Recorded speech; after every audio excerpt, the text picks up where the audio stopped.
خلفائے راشدین جو ہیں ان میں آپ 4 شامل کرتے ہیں 5 شامل کرتے ہیں حضرت امام حسن کو؟ ہاں، امام حسن کا نام اس لیے شامل نام بولا نہیں جاتا ورنہ خلیفہ راشد ہیں، کیونکہ جو حدیث سفینہ ہے نا ابو داؤد ترمذی کے اندر کہ خلافت میرے بعد 30 سال رہے گی، اس میں وہ کہتے ہیں گن ابو بکر کے 2 سال، عمر کے 10 سال، عثمان کے 12 اور علی کے 6۔ علی کے 6 اصل میں علی کے 5.5 سال ہیں، 6 مہینے سیدنا حسن ابن علی کی خلافت ہے۔ وہ خلیفہ راشد ہے لیکن وہ حضرت علی کی خلافت میں شامل ہے، اس لیے وہ اس کو ہم جس کہتے ہیں راؤنڈ آف کر کے 30 سال بولتے ہیں۔ امام ابن تیمیہ نے منہاج السنہ میں لکھا ہے کہ خلیفہ راشد 5 ہیں، ابو بکر، عمر، عثمان، علی اور حسن ابن علی۔ اچھا ٹھیک ہے، وہ بھی مانتے ہیں، اور انہوں نے لکھا ہے باقاعدہ نہ ہم معاویہ کو خلیفہ راشد مانتے ہیں اور نہ یزید کو، یہ اسلام کے بادشاہ تھے۔ یہ تو اہل سنت کا متفقہ مسئلہ ہے، خلیفہ راشد نہیں ہے، خلیفہ راشد وہی ہیں۔ تو حسن ابن علی بھی خلیفہ راشد ہیں، یا اس کے بعد کوئی جھلک نظر آئی ہے تو عمر بن عبدالعزیز ہے۔ ٹھیک ہے، اچھا یہ باقی 12 خلفاء پورے ہوں گے قیامت تک۔ یہ شروع میں 12 خلفاء لیتے ہیں، میں نے وہ مسئلہ 102 میں بتایا کہ یہ قیامت تک 12 خلفاء پورے ہونے ہیں، اور 12ویں خلیفہ امام محمد مہدی ہوں گے ہاں انشاءاللہ تعالی رضی اللہ تعالیٰ عنہ علیہ السلام۔ حضرت عثمان غنی رضی اللہ تعالیٰ عنہ کی جو شہادت ہوئی ہے تو اس کے متعلق ایک مفتی اسحاق صاحب ہوتے تھے فیصل آباد والے، وہ بھی اور شیعہ حضرات بھی اکثر و بیشتر یہ بات کرتے ہیں، وہ کہتے ہیں جی اس میں اہل سنت یہ بات کر دیتے ہیں کہ جی مرتدین تھے، یہ تھے، جبکہ وہ کہتے ہیں وہ صحابہ تھے۔ تو اس پہ تھوڑی سی روشنی ڈالیں کہ یہ ایکسٹریم باتیں ہیں دونوں۔ یہ جی بالکل پنڈورا باکس کھل جائے گا۔ مولانا اسحاق صاحب کے حوالے سے میں ایک بات عرض کر دوں کہ میں نے غدیر خم کی حدیث پہ 156 مسئلہ ریکارڈ کرایا، اس پہ کئی لوگوں نے کمنٹس کیا جی آپ نے پوری دنیا میں اہل حدیث علماء کو چیلنج کیا ہے کہ کسی نے ویڈیو میں کبھی غدیر خم بیان نہیں کیا ہے، تو مولانا اسحاق صاحب کرتے رہے۔ تو بھائی مولانا اسحاق صاحب کو تو اہل حدیث نے مردود کر کے نکال دیا تھا اپنے فام کے مطابق، لہٰذا اہل حدیث ان کو آن ہی نہیں کرتے۔ میں ان اہل حدیث علماء کی بات کروں جن کو اہل حدیث آن کرتے ہیں کہ میرے میدان عمل میں اترنے سے پہلے کبھی انہوں نے غدیر خم کی حدیث بیان کی ہو، چیلنج ہے، چیلنج۔ تو اکثر کو پتہ ہی نہیں، میں کئی فاروق تحصیل لوگوں سے پوچھوں ان کو پتہ ہی نہیں ہے، اور تعریف کی ہے انہوں نے، اہل حدیث علماء نے اپنی کتابوں میں تعریف کر دی ہے کہ قرآن اور اہل بیت کو قرآن و سنت لکھ دی ہے، ٹھیک ہے، کسی نے آدھی حدیث لکھ دی ہے، میں نے مسئلہ 156 ریکارڈ کروا دیا ہے۔ سلفی یعنی اہل حدیث علماء کی غدیر خم کی حدیث میں تحریف کے اوپر پورا لیکچر میں نے 1.5 گھنٹے کا ریکارڈ کروا دیا۔ اب رہا یہ سیدنا عثمان غنی رضی اللہ تعالیٰ عنہ علیہ السلام کے قتل کا معاملہ، تو یہ بات تو ٹھیک ہے کہ ان کے خلاف جو ایک مہم کھڑی ہوئی تھی نا، وہ تو ان کے گورنروں کی وجہ سے ہوئی تھی۔ صحیح مسلم میں آتا ہے ولید بن عقبہ نے شراب پی کے نماز پڑھائی، اور اس وقت جو ہے وہ وہاں پہ لوگ خلاف ہو گئے، انہوں نے اس کو معزول کر دیا، مینجمنٹ اس وقت سے کمزور ہونا شروع ہو گئی، اور بعد میں ایک ان کے خلاف تحریک چلنا شروع ہوئی۔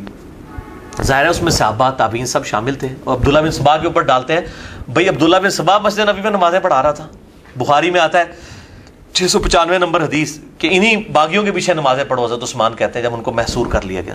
تو یہ ابھی جھوٹ بولتے ہیں، عبداللہ بن سبا بعد میں آیا ہے، اس کا اس کے ساتھ تعلق نہیں ہے۔ تو وہ بیسیکلی صحابہ کرام میں اختلاف ہوا، اس میں بالکل ٹھیک ہے، صحابہ بھی اس میں شامل تھے، کوئی شک نہیں ہے، لیکن حضرت عثمان خلیفہ راشد تھے۔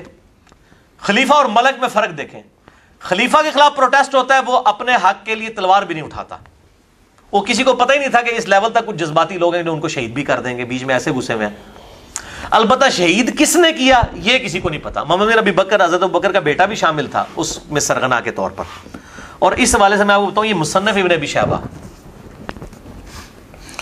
یہ احادیث اور آثار کا سب سے بڑا مجموعہ ہے جی اہل سنت کا، اس سے بڑی کوئی کتاب نہیں، 38,000 تقریباً 38 سے 39,000 اردو میں پہلی دفعہ یہ شائع ہو چکا ہے، یہ اس کی آخری جلد ہے، اس کا آخری چیپٹر ہے ہی جنگ جمل، نہروان اور صفین پہ۔ یہ کہتے ہیں نہیں مشاجرات ڈسکس نہیں کرنے چاہیے۔ امام ابن ابی شیبہ المتوفی 235 ہجری جو بخاری اور مسلم کے استاد ہیں، اور صحیح مسلم میں 1500 حدیثیں اس شخص سے ہیں امام ابن ابی شیبہ سے، 20% صحیح مسلم کا اس نے روایت کیا ہے، امام مسلم کے استاد ہیں، بخاری میں بھی حدیثیں موجود ہیں۔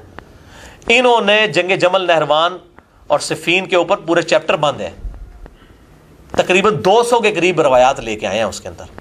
اس سے پہلے حضرت عثمان والا چیپٹر موجود ہے کہ ان کی شہادت کیسے ہوئی، آپ پڑھ کے دیکھ لیں تو اس میں آپ کو سارا چٹا بٹا کھل جائے گا کہ کیا ہوا ہے سارے کا سارا معاملہ۔ تو پھر مطلب ابتدا پہ تو ظاہر اختلاف رائے انہی کی وجہ سے ہوا، لیکن بعد میں حضرت عمار بن یاسر بہت خلاف تھے اس طرح کی چیزوں میں، ان کی کچھ پالیسیز کی وجہ سے، اور بس وہی ہونا تھا جو بخاری اور مسلم میں حدیث ہے کہ میری امت اور فتنوں کے درمیان دروازہ عمر ہے، جب عمر کو شہید کر دیا جائے گا فتنے شروع ہو جائیں گے۔ حضرت عمر کے بعد مینجمنٹ کمزور ہوگی، اور وہ ابو داؤد میں حدیث بڑی خطرناک ہے شاہ جی، ابو داؤد کی ایک روایت 4656 کہ ایک یہودی عیسائی عالم دین کو بلایا گیا حضرت عمر کے پاس، صحیح سند کے ساتھ ہے، دارالاسلام والوں نے اس کی تخریج بھی کی ہے شیخ زبیر علی زئی صاحب کی. 4656 4646 جو ہے وہ حدیث سفینہ ہے 30 سال خلافت والی, اور یہ 4656 ہے. میں نے یاد رکھا یہ 10 ایڈ کر کے آتی ہے. آپ نے پوچھا اس یہودی عالم سے کہ بتا تیری کتابوں میں میرے بارے میں کیا لکھا ہے. انہوں نے کہا تو آہنی دیوار ہے جو نبی صلی اللہ علیہ وسلم نے فرمایا میری امت اور فتنوں کے درمیان دروازہ عمر ہے. ان کا بتا میرے بعد جو خلیفہ بنے گا, ان کا خلیفہ تو نیک ہوگا لیکن اس میں ایک کمزوری ہوگی, وہ اپنے رشتہ داروں کو نوازے گا. تو حضرت عمر کی زبان سے 3 دفعہ نکلا خدا عثمان پر رحم کرے, خدا عثمان پر رحم کرے, خدا عثمان پر رحم کرے. یعنی حضرت عمر کہ مطلب ان کو یا آپ کرامت کہہ لیں یا ان کا ایک ویژن تھا, ان کے ذہن میں تو تھا نا میں نے کون سی کمیٹی بنانی ہے, تو ان کا یہ پھر کہا اس کے بعد خلیفہ نیک ہوگا لیکن لوہے کا محل ہوگا.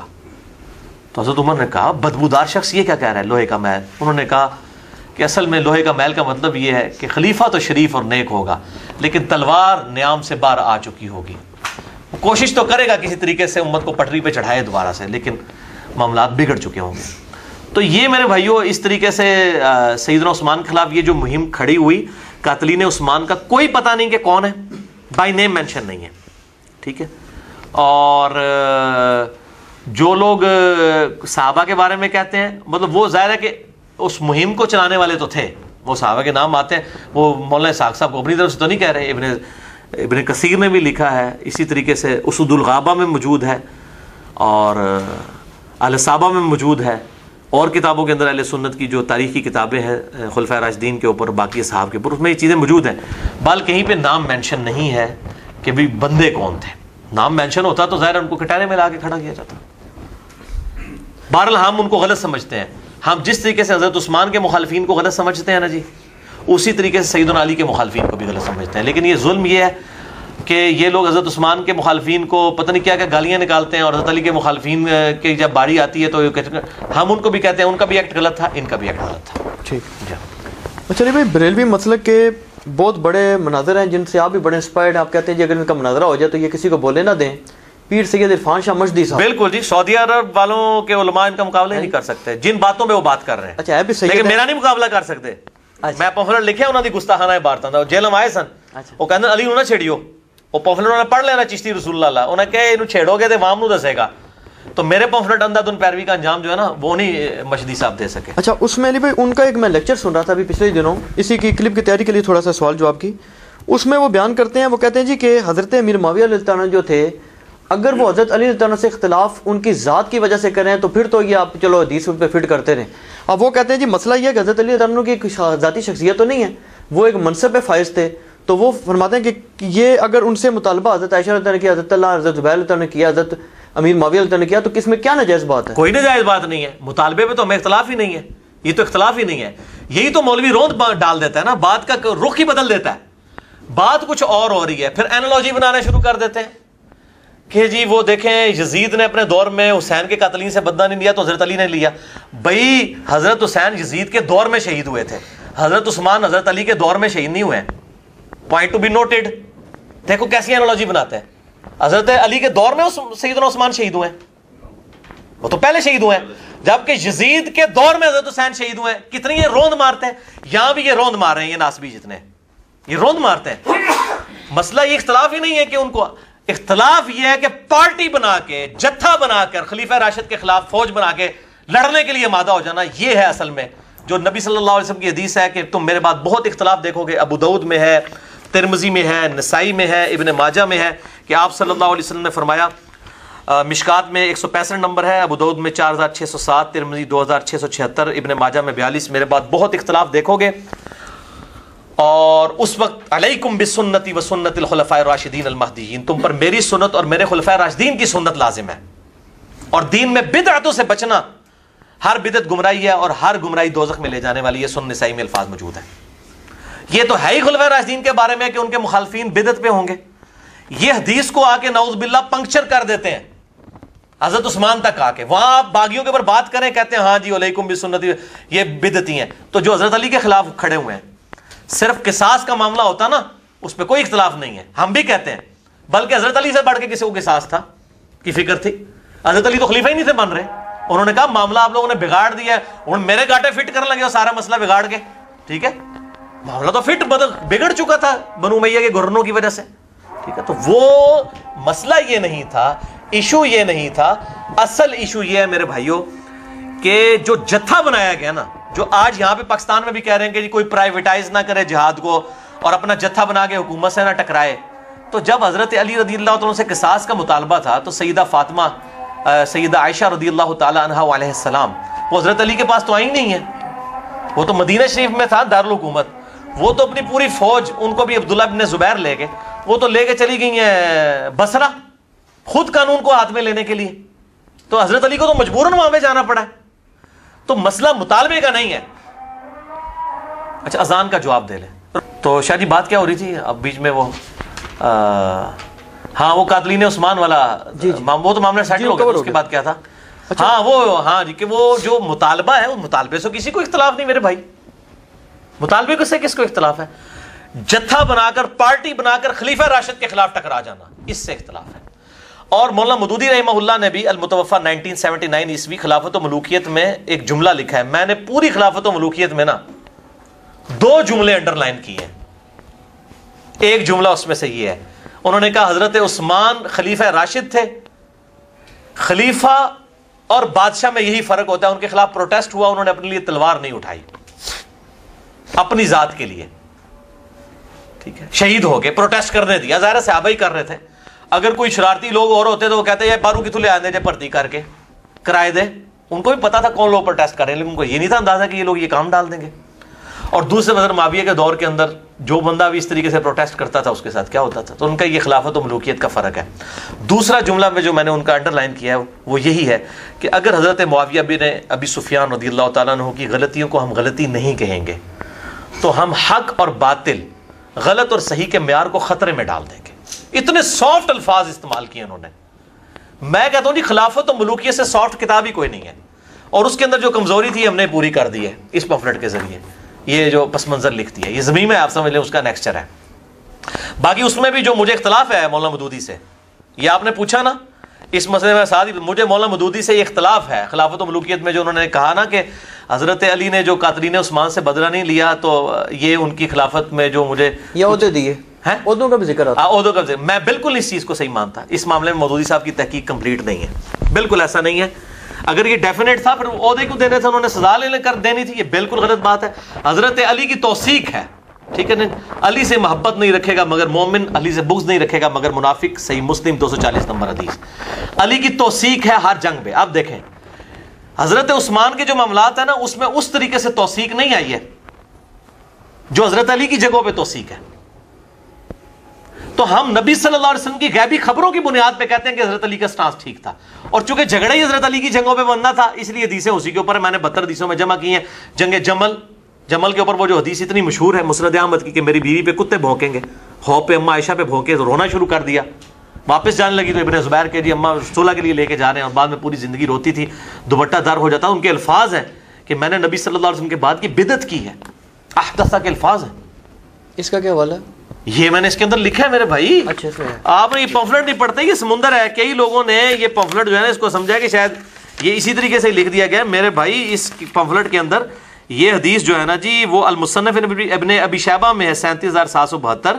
البانی صاحب صحیح کہتے ہیں اس کو, شیخ زبیر لذیذ صاحب بھی. اور میں نے البانی صاحب کے پورے کامنٹس نقل کیے ہیں کہ حضرت عائشہ پوری زندگی شرمندہ تھی اس بات کے اوپر, ان کا دوپٹہ تار ہو جاتا تھا. اس کے کئی الفاظ تو بخاری میں کتاب الجنائز میں موجود ہے, میں نے اس کا بھی ریفرنس دیا ہے. تو وہ بعد میں شرمندہ رہی, حضرت علی نے ان کو معاف بھی کر دیا. حضرت طلحہ جنگ چھوڑ گئے, ان کو مروان نے قتل کیا, المستدرک للحاکم کی میں نے روایت ڈالی ہے. حضرت زبیر جنگ چھوڑ گئے, ان کو حضرت علی کے ایک فوجی نے جا کے قتل کیا, تو حضرت علی نے کہا میں تجھے دوزخ کی بات بشارت سناتا ہوں سیدنا زبیر کو. تو یہ لوگ تو جنگیں چھوڑ گئے تھے, ان لوگوں نے تو مطلب اسی تو جنگ جمل ہار گئے تھے نا یہ لوگ, ٹھیک ہے. تو جنگ جمل میں جو لوگ آئے, جنگ صفین میں ہے. صفین کے بارے میں بخاری کی جو حدیث ہے, جو شیخ زبیر صاحب کہتے تھے علی بھائی میں کہاں پڑھتا ہوں یہ حدیث پڑھتا ہوں بخاری 2812 کہ عمار کو وہ باغی جماعت قتل کرے گی, عمار ان کو اللہ کی طرف بلائے گا, وہ جماعت دوزخ کی طرف بلانے والی ہوگی. نعوذ باللہ. جنت اور اللہ کی طرف دونوں الفاظ ہیں, بخاری 2812, اور وہ دوزخ کی طرف. وہ کہتے ہیں میں اس کی کیا تعویل کروں. اب وہ تو اب پتہ ہے مسند احمد کی اتنی روایتیں ہیں کہ کس نے, ابو الغادیہ نے شہید کیا جو کہ اصحاب شجرہ میں سے تھا, اور البانی صاحب نے اس کے اوپر کمنٹس کیے ہیں کہ کچھ لوگ کہہ رہے ہیں کہ خیر ہے اس نے کر دیا ہے تو صاحب شجرہ میں سب بخشا جائے گا. انہوں نے کہا نعوذ باللہ, یہ آپ کیا کام کر رہے ہیں؟ نبی صلی اللہ علیہ وسلم تو اس کے بارے میں کہہ رہے ہیں مار کا مال لوٹنے والا اور جو ہے قتل کرنے والا دوزخ میں ہے. اس حدیث کو شیخ زبیر صاحب نے کھینچ تان کے ضعیف ثابت کیا ہے. اور میں نے شیخ زبیر صاحب سے فون پہ بات کی, میں نے کہا شیخ صاحب یہ آپ نے یہ حدیث صحیح ثابت تو آپ سے نہیں ہوئی ہے, مجھے بھی تو علمی بحث پڑھ کے پتہ چل گیا کہ کمزور ہے. شیخ زبیر علی بھائی میرے تو 3 دن پسینے چھوٹے رہے ہیں اس کو ضعیف ثابت کرنے کے لیے. میں نے کہا کیوں؟ کہتے ہیں مسند ابو الغادیہ موجود ہے, مسند احمد میں ابو الغادیہ رضی اللہ تعالیٰ عنہ سے احادیث ہے, تو میں نے ان کا دفاع کرنا تھا, تو میں تو اس حدیث کو کیسے صحیح مانوں؟ میں نے کہا دفاع ہم بھی رضی اللہ تعالیٰ عنہ کہتے ہیں, غلطی اپنی جگہ, ٹھیک ہے, لیکن تخصیص آ جائے گی. شیخ البانی نے حدیث حوض پہ سیدہ عائشہ کے جو معاملات ہیں لکھا, وہ کہتے ہیں مجھے حیرانگی ہے کہ شیعہ تو 12 کو معصوم مانتے ہیں نا, اور یہ سنی سارے صحابہ کو معصوم مان رہے ہیں, اور ان کو جو اس طرح کی بات کر رہے ہیں مانے غلطی ہوئی ہے. سیدھی سی بات ہے, غلطی کا بیان جو ہے وہ کوئی گستاخی نہیں ہے. حضرت آدم کی غلطی کا بیان جو ہے, اس کے بعد لعنت کرنا, سب و شتم کرنا, البانی سے بڑا کون ہے اہل سنت یا اہل حدیث؟ اور مجھے تو اب ڈر لگ رہا ہے, اور میں نے یہ پریڈکشن کر دی کہ اہل حدیث ان قریب اسے نکال دیں گے. میں نے شیخ البانی کو نام دیا دور حاضر میں اہل بیت کی محبت کا امام شیخ محمد ناصر الدین البانی المتوفی 1999 عیسوی. تو ان کا سٹانس ٹھیک تھا, مطالبہ کرنا چاہیے تھا. حضرت علی خود بھی اس حق میں تھے. حضرت علی اتنا عرصہ تک حضرت عثمان کو بھی سمجھاتے رہے. مسئلہ یہ ہے کہ جتھا کیوں بنایا؟ اب میں پوچھتا ہوں کہ حضرت عائشہ نے یہ سارا جب یہ تماشا ہوا جمل والا, اس کے بعد حضرت عائشہ کتنے سال زندہ رہی ہیں؟ 58 ہجری میں فوت ہوئی ہیں. یہ 37 ہجری کا واقعہ ہے, تقریباً آپ سمجھ لیں 20 سال تک. اس 20 سال میں کبھی اما عائشہ نے دوبارہ قتل عثمان کے مطالبے کا ذکر کیا؟ ان کو پتہ چل گیا تھا یہ پیچھے کیا تھی انٹینشن. ادھر بھی صفین کے اوپر حدیثیں موجود ہیں, نہروان کے اوپر بخاری اور مسلم میں پورے چیپٹر ہیں کہ امت کے بہترین لوگ ہوں گے جو قتل کریں گے خوارج کو. حضرت علی کے پیچھے تو حدیثیں کھڑی ہیں, نبی صلی اللہ علیہ وسلم کی پریڈکشنز کھڑی ہوئی ہیں. لہٰذا حضرت علی کو تو سرٹیفکیٹ ملا ہوا ہے کہ ان کی جنگ حق پر ہے, بلکہ ان کو کیا سرٹیفکیٹ؟ صحیح مسلم کی حدیث علی سے محبت نہیں رکھے گا مگر مؤمن, علی سے بغض نہیں رکھے گا مگر منافق. ان کی محبت لٹمس ٹیسٹ ہے ایمان کا. مطالبے سے میں اختلاف نہیں ہے, جتھا بنا کے پارٹی بنا کے اس طریقے سے کرنا, اس چیز سے اختلاف ہے. تو اس میں ریٹ آف دا گورنمنٹ تو قائم ہوگی. حضرت علی کی ذمہ داری تھی کہ جو جتھا بنائے گا, اور ایک اس ریاست سے جو 3 بر اعظموں میں پھیلی ہوئی ہے, ایک صوبے کا گورنر اٹھ کے جو ہے وہ ٹکراؤ کرنے کی کوشش کرتا ہے اور چند لوگ اکٹھے ہوتے ہیں, تو ریٹ آف دا گورنمنٹ تو قائم ہوگی. ان کو تو حدیثیں پتہ تھی. اور یہ جو حدیث ہے, چھوڑ دیں یہ حدیث جو مسند احمد میں موجود ہے, شعیب ارنوت بھی صحیح کہتے ہیں, سنن نسائی الکبریٰ میں موجود ہے, غلام مصطفیٰ ذہی صاحب خود صحیح کرتے ہیں, کہتے ہیں اس حدیث کو کہ نبی صلی اللہ علیہ وسلم اپنی ایک بیوی کے گھر سے نکلے تو جوتی ٹوٹ گئی, تو آپ صلی اللہ علیہ وسلم نے اپنی جوتی اتار کے سیدنا علی کو دی. وہ گانٹنا شروع کر دی انہوں نے. نبی صلی اللہ علیہ وسلم تھوڑا آگے جا کے کھڑے ہو گئے کہ چلو علی کا انتظار کرو, اور اس دوران گفتگو کی. حضرت ابوبکر عمر بھی موجود تھے. آپ نے کہا کہ دیکھو اللہ تعالیٰ نے مجھے دعوت حق دے کر مبعوث کیا, لوگوں نے میرا انکار کیا, ایز اے لاسٹ ریزارٹ مجھے قرآن کو منوانے کے لیے تلوار اٹھانی پڑی. اور تم میں سے ایسا بھی شخص ہے, ایسا خوش نصیب شخص کہ جسے مسلمانوں کو قرآن منوانے کے لیے, کس کو؟ مسلمانوں کو. نبی صلی اللہ علیہ وسلم نے خود سرٹیفکیٹ دے دیا ہے. خوارج بھی مسلمان ہی تھے, تعویل کی غلطی لگی ہوئی تھی. اہل جمل بھی مسلمان ہی تھے, اہل صفین بھی مسلمان ہی تھے. ہم ان کو کافر و منافق نہیں کہتے. مسلمانوں کو قرآن منوانے کے لیے مسلمانوں کے خلاف تلوار اٹھانی پڑے گی. حضرت ابوبکر کہتے ہیں یا رسول اللہ میں ہوں. حضرت عمر کہتے ہیں میں ہوں. آپ نے فرمایا بلکہ وہ شخص جو میری جوتیاں گانٹ رہا ہے. صحابہ دوڑے نبی صلی اللہ علیہ وسلم کی بات سن کے حضرت علی کے پاس, اور کہا آپ کے لیے اتنی بڑی بشارت ہے کہ آن دی بہاف آف پروفٹ آپ یہ کام کریں گے. حضرت علی مسکرا پڑے. صحابہ کہتے ہیں ہم سمجھ گئے کہ حضرت علی کو یہ بات پہلے سے پتا تھی کہ میں نے یہ کام کرنا ہے. وہ پائی جی ڈیوٹی لا کے گیا نبی صلی اللہ علیہ وسلم خود. انہوں یہ شک ہوئے گا کہ منو جمل کرنی چاہیے ہے, صفین کرنی چاہیے ہے, نہروان کرنی چاہیے ہے, اس کے پیچھے تو نبی کھڑا ہوا ہے. تو یہ دھوکے دیتے ہیں, یہ روند مارتے ہیں. بھائی یہ دلائل النبوہ ہیں, نبی صلی اللہ علیہ وسلم کی نبوت کی خبریں ہیں. اور پھر یہ المصنف ابن ابی شیبہ سے لے کے آتے ہیں کہ جی سیدنا علی پچھتاتے تھے کاش میں جمل سے 20 سال پہلے فوت ہو گیا ہوتا. اور یار یہ دردناک چیپٹر تو پڑھو. وہ اسی طرح پچھتاتے تھے. وہ پچھتانا یہ نہیں ہے کہ مجھ سے غلطی ہوئی ہے, وہ پچھتاتے اس سے تھے جس طرح قرآن میں آتا ہے سورہ مریم میں کہ حضرت مریم پچھتاتی تھی, جن کے پاس حضرت جبرائیل خوشخبری لے کے آئے بیٹے کی خوشخبری لائے نا. سورہ مریم پڑھ کے دیکھیں, جس نے فرشتہ سامنے دیکھ لیا, اللہ کی بشارت دیکھ لیا, اب اس کو کوئی شک رہ گیا؟ بتائیں مجھے.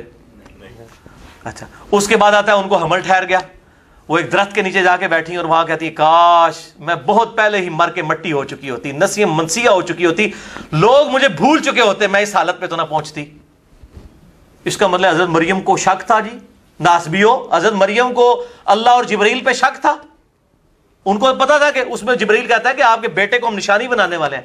یہ بحثیت انسان وہ انہوں نے یہ دکھ کیا کہ ٹھیک ہے اللہ تعالیٰ نے مجھے چنا تو صحیح, لیکن ان کو ایک خدشہ تھا کہ اتنی بڑی آزمائش میرے اوپر آئی ہے, اس آزمائش سے میں کیسے نکلوں گی. لوگ تو کہیں گے یہ بچہ کہاں سے اٹھا کے لے آئی, اس کی تو شادی نہیں ہوئی ہے. انسان ہونے کی حیثیت تو انسان کو پریشانی تو ہوتی ہے. نبی صلی اللہ علیہ وسلم نہیں پریشان ہوئے جب پہلی وحی نازل ہوئی ہے, بخاری اور مسلم میں آتا ہے. کبھی تاری ہو گئی, حضرت خدیجہ نے اڑا دیا, ورقہ بن نوفل کے پاس لے گئے. انسان جو ہے شریف النفس آدمی کے ساتھ یہ ہوتا ہے. تو حضرت علی جو ہے وہ حضرت مریم جو کہتی تھی میں نسیہ منسیہ, کاش پہلے ہی مر چکی ہوتی میں. حضرت علی جو کہتے تھے کاش پہلے مر چکی ہوتا میں, اس سے پہلے 20 سال پہلے. وہ اس لیے کہ علی کے درد کو سمجھے. واللہ میں اکیلے میں سوچتا ہوں مجھے حسین پہ اتنا رونا نہیں آتا جتنا علی کے اوپر آتا ہے. اس شخص کو دیکھیں جس نے سب سے پہلے اسلام قبول کیا. جامع ترمذی کی حدیث ہے زید ابن ارقم سے کہ سب سے پہلے علی نے اسلام قبول کیا ہے, حضرت خدیجہ کے بعد, پھر زید ابن حارثہ نے, اور پھر ابوبکر صدیق نے. یہ ترتیب ہے ان کی زمانی. یہ تو جعلی ہے نا جی, بچوں میں زید, عورتوں میں خدیجہ, تاکہ علی دا ٹائٹل چھین لیا جائے. یہ اس لیے کیا ہے, نہ علی نے کیا اسلام پہلے قبول. کتنی حدیث موجود ہیں المستدرک الحاکم کے اندر, سنن نسائی الکبریٰ کے چیپٹر خصائص علی کے اندر موجود ہیں, جامع ترمذی میں موجود ہے. آپس میں تو اکٹھا تو نہیں کسی نے کلمہ پڑھا, آپس میں ترتیب موجود ہے. تو حضرت علی جس نے سب سے پہلے اسلام 7-8 سال کی عمر میں قبول کیا, باقی تو کافر سے مسلمان ہوئے ہیں. دیکھ لیں جتنے بڑے بڑے اصحاب ہیں وہ تو مسلمان تو نہیں تھے نا, بعد میں مسلمان ہوئے نا. کوئی 40 سال کی عمر میں, کوئی 45 سال کی عمر. حضرت علی تو بچپن سے آپ صلی اللہ علیہ وسلم کی جو ہے وہ ساتھ اٹیچ. جس شخص نے بچپن سے اسلام قبول کیا, ہر وقت حضور کے ساتھ رہا, غزوہ خیبر میں اسلام کو فتح دلائی, غزوہ خندق میں ابن عبد الود جس کا کوئی مقابلہ کرنے کے لیے آگے نہیں ہوتا تھا, جو 100 بندوں سے اکیلا لڑتا تھا, اس کو قتل کیا. جس نے اسلام کو اس اور شیب ابن ابی طالب کے اندر اس نے وقت گزارا 3 سال کا, جس نے اسلام کو زیرو سے اس بلندی ایپیکس پہ پہنچتے ہوئے دیکھا کہ حضرت عمر کے دور میں 3 براعظموں تک اسلام کی حکومت پہنچ گئی, اور اس کو اپنی زندگی میں یہ چیز دیکھنی پڑ رہی ہے کہ اس کے سامنے وہ اسلام کا نظام جو ہے وہ بکھرتا جا رہا ہے بنو امیہ کے گورنروں کی وجہ سے. حضرت علی نے بہت کوشش کی ہے. میں نے اس میں روایت ڈالی ہے مستدرک الحاکم سے اور سنن نسائی الکبریٰ کا چیپٹر خصائص علی, اس میں سے کہ نبی صلی اللہ علیہ وسلم فرمایا کہ اے علی, اگلی امتوں میں بدبخت سب سے بڑا وہ تھا جس نے قوم سمود کی اونٹنی کو قتل کیا تھا, اور میری امت کا سب سے بڑا بدبخت وہ ہے جو تجھے قتل کرے گا. تو قوم سمود کے بدبخت نے جب اونٹنی کو قتل کیا تو قوم سمود پہ عذاب آیا نا. سیدنا علی کے قتل کے بعد اس امت پہ عذاب آیا ہے, اور عذاب کیا آیا ہے, ملوکیت کی شکل میں مسلط ہو گیا.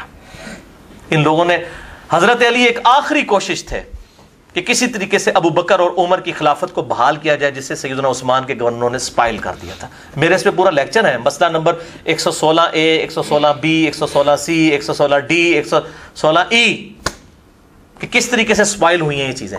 سیدنا علی تو آخری کوشش تھے. تو میرے بھائی اس نے تو کہنا تھا کاش میں مر چکا ہوتا, میرے سامنے اس طریقے سے معاملات نہ ہوتے, اس طریقے سے مجھے یہ دکھ نہ دیکھنے پڑتے. اور سیدنا علی کے آپ اگر دیکھیں کس طریقے سے وہ کوفے میں بیٹھ کے اکیلے رویا کرتے تھے کہ اسلام کو شرازہ بکھر رہا ہے, کوشش کر رہا ہوں کہ کسی کے سے سمٹ جائے, لیکن ان کے لوگ ساتھ ہی نہیں اس طریقے سے دیکھتے. اور بعد میں لوگ پچھتاتے تھے نا جی, آج تک ہم پھر پچھتا رہے ہیں نا کہ حضرت علی کا اس وقت ساتھ دے دیتے باقی لوگ بھی. تو یہ جو انجن پٹری سے اتر گیا تھا وہ واپس ابو بکر عمر کے ٹریک پہ آ جاتا. لیکن واللہ خیر الماکرین, اللہ کی خفیہ تدبیر ہے. اسی طریقے سے ہوتا ہے, انبیاء بھی دنیا سے گئے ہیں, انبیاء بھی شہید ہوئے ہیں, اور یہ معاملات ہوئے ہیں. اللہ تعالیٰ کی طرف سے یہ خفیہ تدبیر تھی, ہے جو بھی آزمائش تھی, تقدیر کے معاملات ہیں. واللہ اعلم.